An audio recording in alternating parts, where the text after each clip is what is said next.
নমস্কার বন্ধুরা। একঘেয়ে চিকেন খেতে আমাদের কারোরই ভালো লাগে না। তো বানিয়ে ফেলুন চিকেনের একটু অন্যরকম রেসিপি। আমি যেভাবে বানিয়েছি তোমাদের সাথে শেয়ার করছি, কথা দিচ্ছি খেয়ে কিন্তু দারুণ লাগবে। ফার্স্টে কড়াই দিয়ে দিয়েছিলাম সর্ষের তেল দেওয়ার পর এর মধ্যে দিয়ে দিয়েছি কয়েকটা কাজু বাদাম আর কয়েকটা কিশমিশ। তারপর সেগুলোকে হালকা লাল করে ভেজে নিয়ে তুলে নিয়ে একটা মিহি পেস্ট বানিয়ে রেখে দেবো। তারপর ওই তেলের মধ্যে দিয়ে দিয়েছিলাম পেঁয়াজ কুচি। পেঁয়াজটাকে দিয়ে একদম আঁচ কমিয়ে হালকা ব্রাউন করে ভেজে নেব। ওর মধ্যে কয়েকটা তেজপাতাও কিন্তু দিয়ে দিয়েছি। এরকমভাবে পেঁয়াজটা হালকা ব্রাউন করে ভাজা হয়ে গেলে ওর মধ্যে দিয়ে দিয়েছি আগের থেকে ধুয়ে রাখা মাংস বা চিকেনগুলোকে দিয়ে দিয়েছি।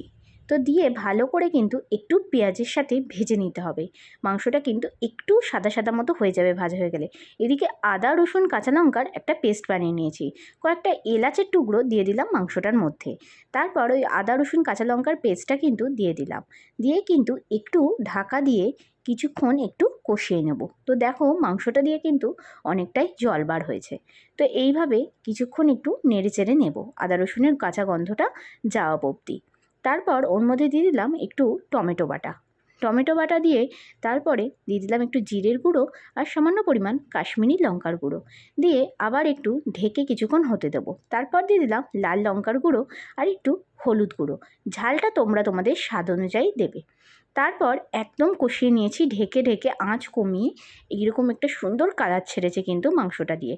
তারপর ওর মধ্যে দিয়ে দিলাম চিনি। দেওয়ার পর কাজু কিশমিশ আর একটু পোস্তর সেই পেস্টটা বানিয়ে রেখেছিলাম সেইটা কিন্তু ওর মধ্যে দিয়ে তারপর দিয়ে দিলাম একটু জল আর একটু ফ্রেশ ক্রিম দিয়ে তারপর ঢেকে কিছুক্ষণ হতে দিলাম।